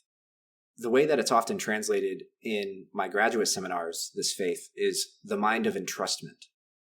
This mind of entrustment has actually been entrusted to you, the practitioner, by Amida. So Amida is giving you your faith, that if you visualize, you will go there, either when you die or in your mind right now. And all that you need to do is to have faith that he's given that to you. Have faith that it works, that the mind of entrustment works. And you have to believe that it'll take you there. So that it makes faith the most important moral quality in a system that we just talked about questioning morality. Like, this is not addressing my concern at all. In fact, you just made it worse. Yeah, no, exactly. Well, it really doesn't it doesn't answer the hard questions. It purposefully leaves those questions unanswered because it deems them unanswerable. It seems like they deemed them unimportant as well, which is another spot where I'm having a hard time. Like, maybe this is coming up from our previous conversations regarding emptiness, but in addition to being unanswerable, they become unimportant, and I'm not sure I can deal with that. We can talk all day about not being able to agree on what is morally good and what is morally bad, but there are certain things that I'm pretty confident we can find a lot of agreement on in that realm. Like, if I were to go and punch some random baby, I'm pretty sure most systems of morality, including ones that are, intentionally muddy as this one, would agree that that's not a good thing to do. Like, it's very unlikely that a baby has done anything to merit being punched. Absolutely, yeah. This is where there's a tension between morality of Theravada Buddhism and Mahayana Buddhism. There are things that we should not do. So you shouldn't kill, steal, lie, or engage in sexual misconduct or consume intoxicants, right? Those are pretty concrete according to this Buddhist system. But when you add in the dimension of karma, which we have talked about as being victim blaming, then a lot more things seem to be permissible because they are given the status of the neutral responsive force of the universe. So whatever bad things happen, they are just as much a transgression of the person who did them and also the retribution of the person who received the action. And that's kind of a problem. That makes these questions, like you say, both unimportant and unanswerable. And I think that if we were to even attempt to reconcile it, I think that what we would come to is at least this idea that, well, like you say, that faith becomes the highest moral ideal in this muddy morality that we are working with. And I would say that it does look like that in a lot of instances, but there still is more to it than that. Certainly, the point of the Pure Land Sutras is to emphasize to you that trust in Amida is all you need to get there. That's it. There is this push that if you just believe hard enough, you will get to this Pure Land. Amida will save you. Amida has saved you, etc. But we can't read these texts by themselves. And certainly Pure Land Buddhist monks don't read them by themselves. They also read all of the early sutras that say no killing, no stealing, no lying, no sexual misconduct, and no alcohol, no intoxicants. And so in that regard, it's a tension between a solid, stable, rigid moral system and a relativistic moral system, which emphasizes the intention of the doer over the actual concrete result of the action. And also a third point of tension with a completely mercurial, amoral, not even amoral, just as much as it's this muddy morality that we've been talking about, which isn't relativistic. It's just kind of nebulous. I think all of those are in tension between the canon of sutras that a Pure Land Buddhist will read. And it's kind of up to each one to navigate how they're going to get through that. I think the more that I've read the differences between Mahayana and Theravada, the more Theravada I get. But that's, like you said, that's up to the individual, I suppose. And this one is just not clicking for me because that's not the text of this sutra very clearly emphasizes faith, and that's just something that you're never going to get from me.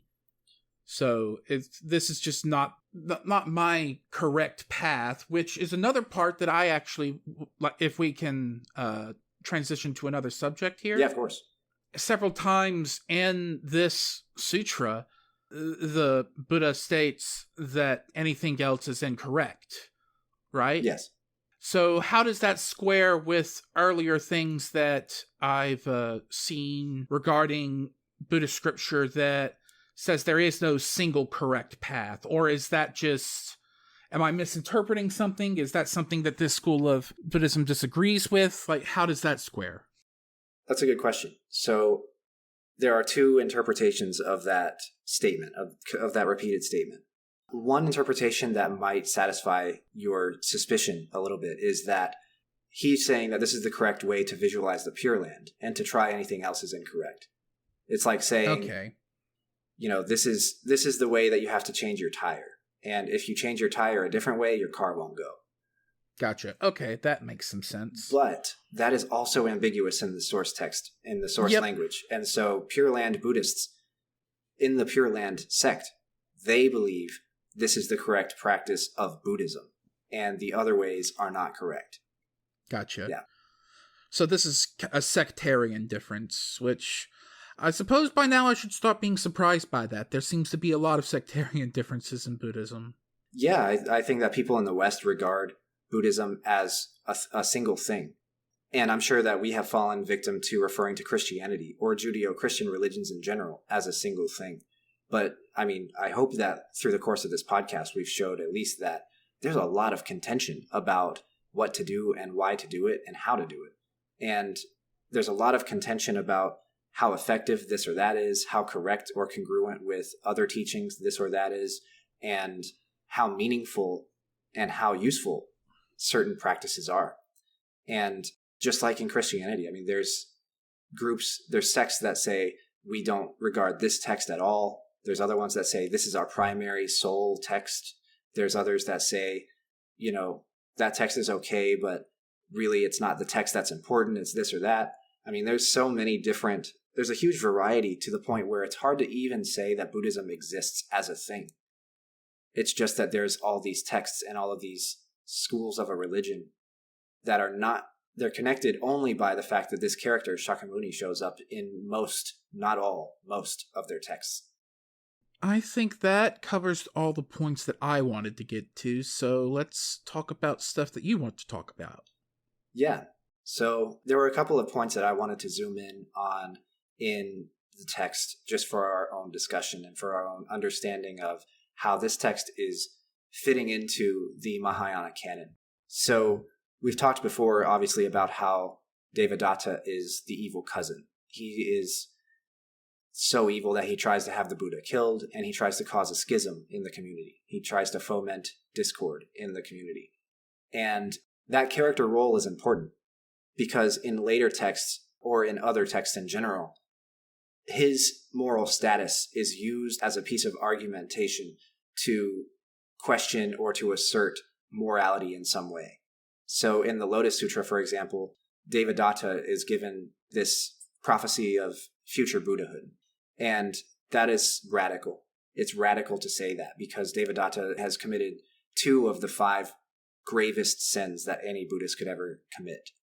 And that's just to establish the oomph of the prophecy of Buddhahood. Similarly, whenever the Buddhist hells are being described, Devadatta is talked about in being in the worst one because he's so evil for doing the 5 gravest sins. So in one text, they're questioning a certain morality, and in other texts, they're asserting a certain morality, and they're using Devadatta as sort of like a pawn in doing so, argumentatively. And just note his role in this text as being the one who enticed Ajatasattu to kill Bimbisara and imprison his mother Vaidehi, which leads to the Buddha preaching the Contemplation Sutra. So it's important that we think of those things as a coherent state of events. It's Devadatta that causes the preaching of the Contemplation Sutra. He's the one that made it happen in some interpretations. Even though he's the most evil one, without his actions, this wouldn't have happened. We wouldn't have the sutra, according to how some people think of it. This is why we start to question morality, in the sense. Because whenever somebody does something, there's always the really, really, really bad way to look at it and the really, really good way. Meaning, like, the bad thing that he did, obviously, was to entice Ajatasattu to kill his parents or imprison his parents. The good thing that he did is that he did that to cause the preaching of this sutra. So there's that dimension to every action, and that's why karma is starting to get, in Mahayana Buddhism, way, way, way more difficult to understand, and why it's starting to get harder and harder to say that the 5 precepts or the 10 good deeds or any of that actually holds up in the real world. So just keep that in mind, because that's connected to the discussion we've been having about morality thus far.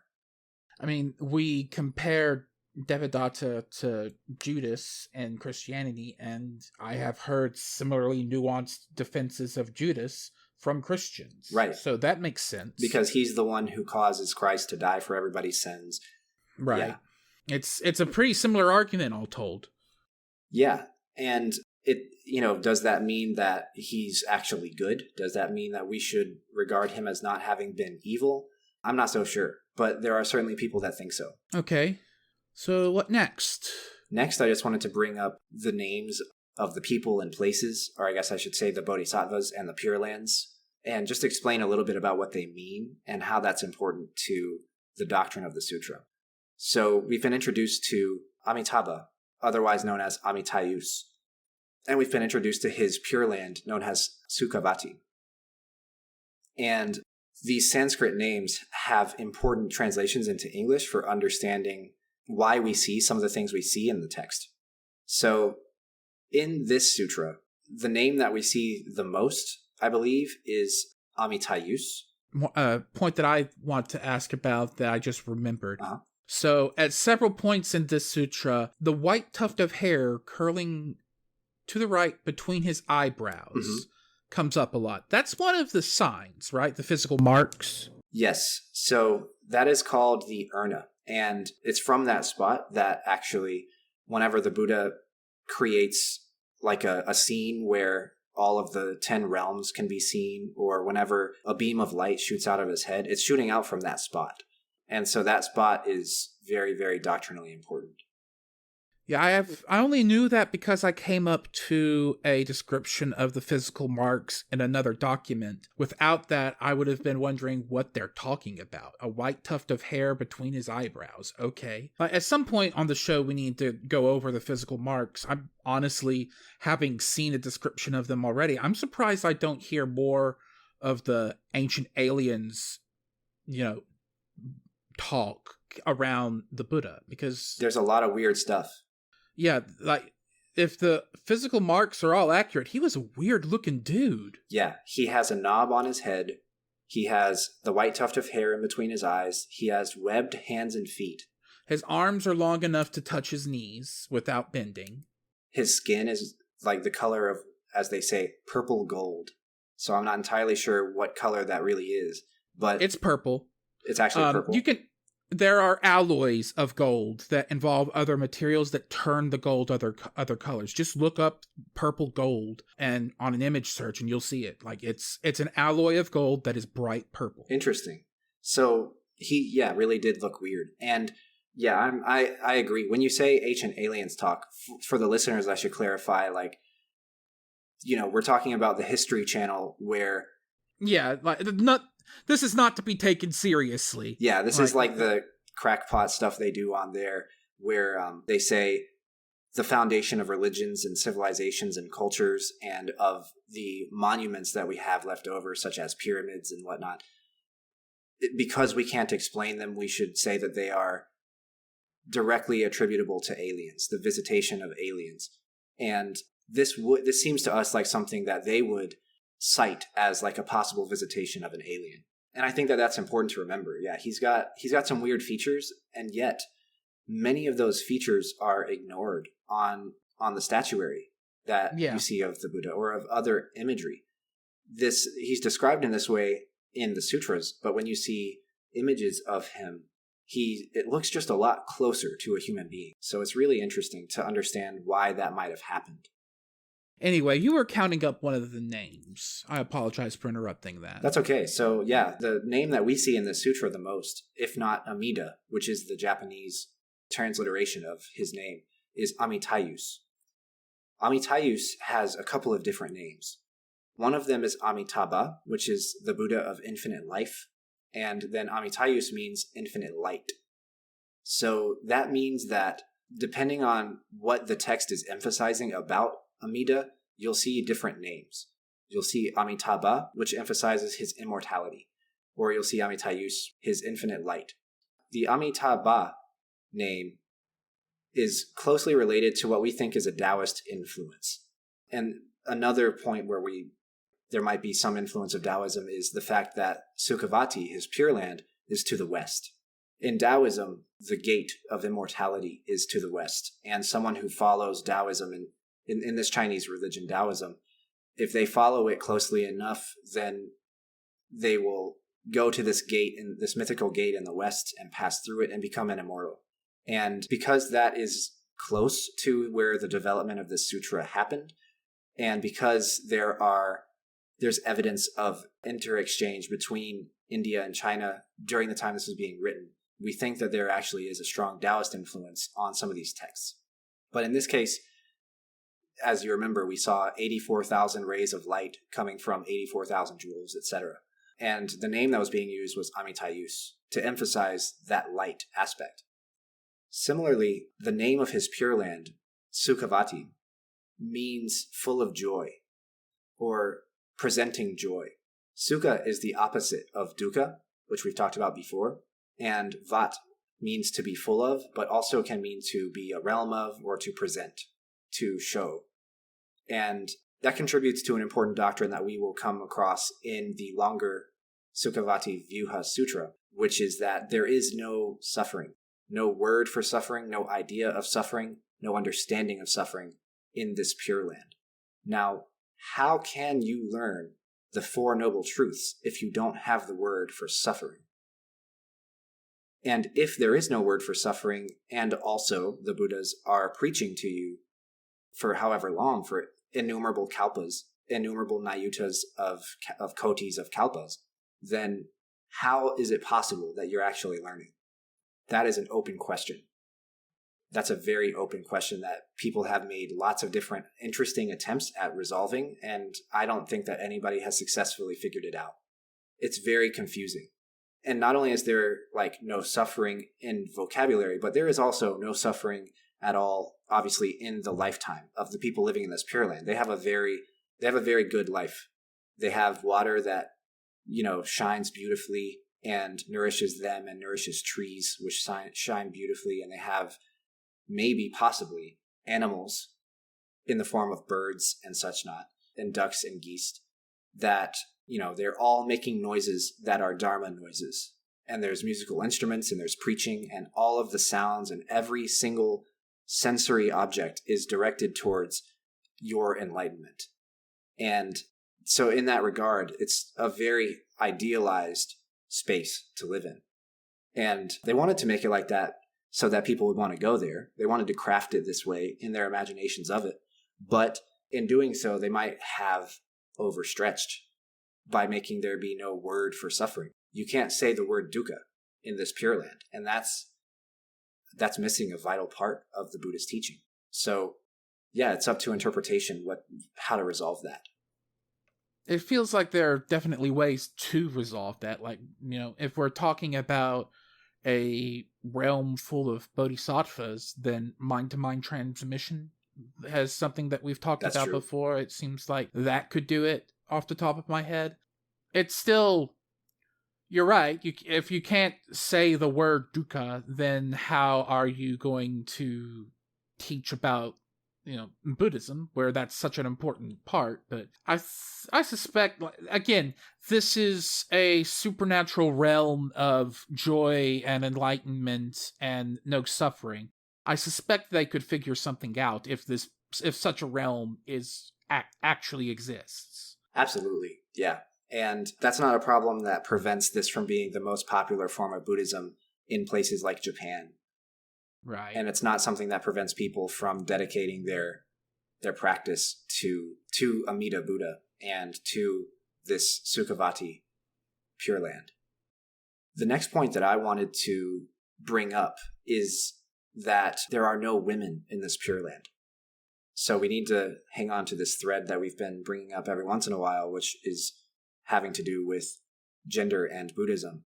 There are no women here.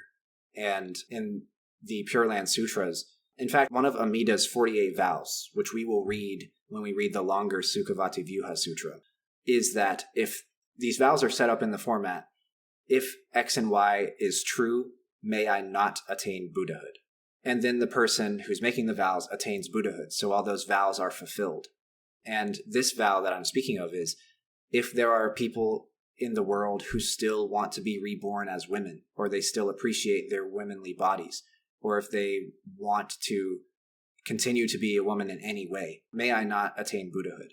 And in the Pure Land, then everybody is men. They have all of the 32 physical marks, and they are one rebirth away from nirvana. So they are all men. And that is only true of this sect of Pure Land Buddhism that focuses on Sukhavati and Amitabha. There are other Pure Lands where there are women. There are other Pure Lands where there are mountains, and it's not all very flat. There are other Pure Lands that have all these different characteristics. In fact, we are in a Pure Land right now. Allegedly, this realm that we are in right now is the Pure Land of Sakyamuni. So it's curious as to why this Pure Land in particular is the most popular, and as to why this one in particular doesn't have women, why it's not permitted. But the argument that I typically see the most is that this Pure Land is the closest to nirvana out of all the other ones. That's what the Pure Land Buddhists say. And in that regard, it's going to be the most pure. And when I say the most pure, I mean the most morally pure, the most pure in terms of the Dharma, the most pure in terms of its occupants, the most pure in terms of Amida's salvific power. And unfortunately, in Buddhism, that also coincides with being the most male, the most physically attributed male. And in that regard, it's quite a problem in practice of Pure Land Buddhism if you're a woman. They actually have tried to resolve this stuff in commentaries in the time since this sutra was written and since it was popularized in East Asia. But there's no satisfying way to make it make sense that the text itself says there's no women here and that you're not allowed to be a woman here, especially when there's other Pure Lands where there are women.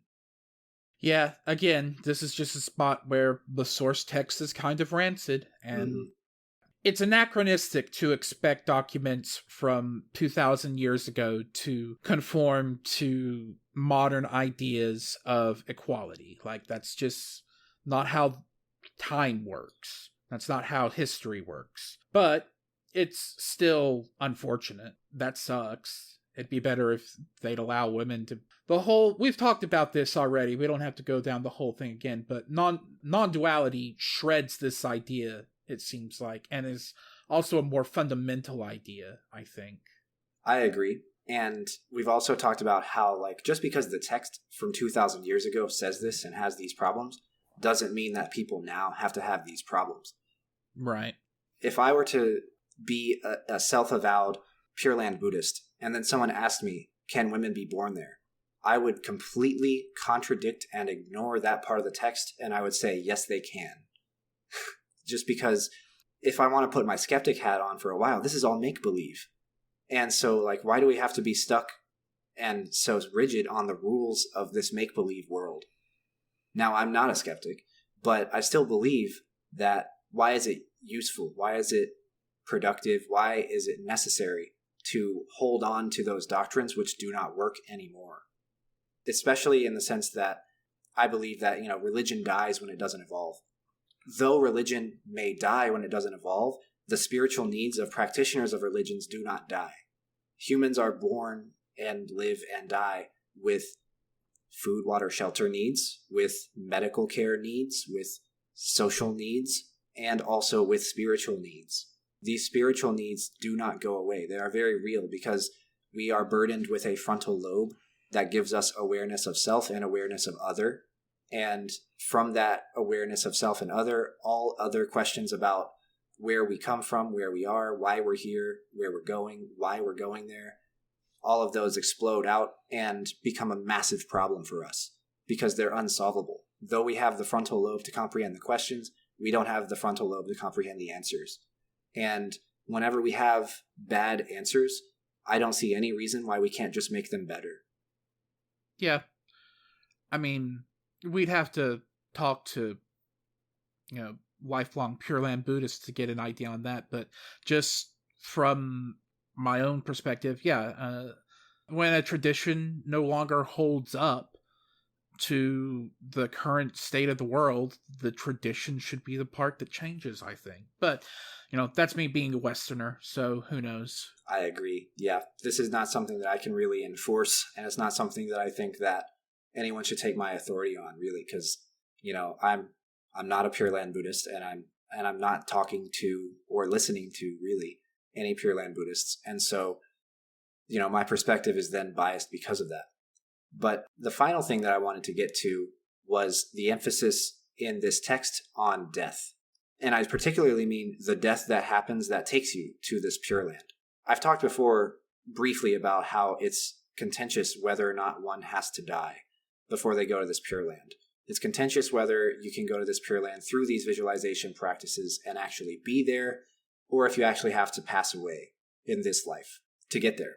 And in this text, it seems to be that you have to die to get there. And in that regard, Pure Land Buddhism has become very popular with death and funerary culture in East Asia. So a lot of the funerary rituals that are not secular and not Christian in nature have had to do with this Pure Land idea of being reborn in the Pure Land, with Amida, or whichever Buddha you are emphasizing personally, where Amida sort of takes your hand and leads you on to their Pure Land, whether there's mountains and women, or whether there's plains and only men. And to that end, Pure Land Buddhism is often called like a death cult, because this text seems to suggest that you can be whoever you want to be and still get to the Pure Land, so long as you do one important thing, which is praise the Buddha on your deathbed, at least on your deathbed, if not before. And in that regard, there's mention of a good teacher in this sutra, especially for the lower 3 grades of rebirth. And that good teacher is important for aiding you in meditation and making you die correctly. There is a dying correctly.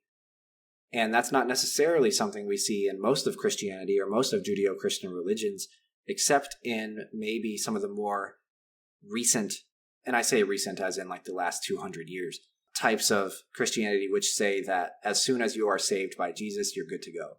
This is starting to seem kind of similar. As soon as you say Namo Amida Butsu, or in Chinese, Namo Amitofo, or whatever language you choose, praise be to the Amida Buddha, as long as you say that, then you're good to go. And that may not mean that you'll be born in the middle grades or the highest grades, but it'll mean that you'll get there. And as long as you get there, you're still one step away from nirvana. So I think that that is why people have come to think of Pure Land Buddhism or Japanese Buddhism in general as being death Buddhism, because it doesn't really step into one's life until they're dying. I think that it's one of the reasons why Pure Land Buddhism is often compared to Christianity in a way that other schools are not. No one looks at Zen Buddhism and says, that's kind of Christian, because it doesn't have most of the same accompaniments that make us say that about Pure Land. There's not abject faith. There's not being born in a heaven-like realm. There's none of that stuff in Zen. And so it's hard to say that that's very Christian. That doesn't set off our alarm bells. This has been our reading and discussion of the Amitāyurjana Sutra, or the Contemplation Sutra. We hope that you've enjoyed this, and we hope that you're looking forward as much as we are to the next Sutra episode. Thank you for listening, and we'll see you next time. Thank you very much. My name is Nick Bright, scholar of East Asian religions and the voice of Hearer. And I'm Dox, editor, question asker, and voice of Hermit. And this has been Bright on Buddhism. Thank you for listening. If you like our podcast, or if you have a question you'd like us to discuss, we'd love to hear from you. Please consider leaving a comment or a review, subscribing, or joining us on social media. Email us at bright.on.buddhism@gmail.com. Tweet us at brightbuddhism. And join us on our Discord server, The Hidden Sangha, link in description. As always, citations and resources for this episode can be found in the show notes. Thank you. See you next time. Thank you very much.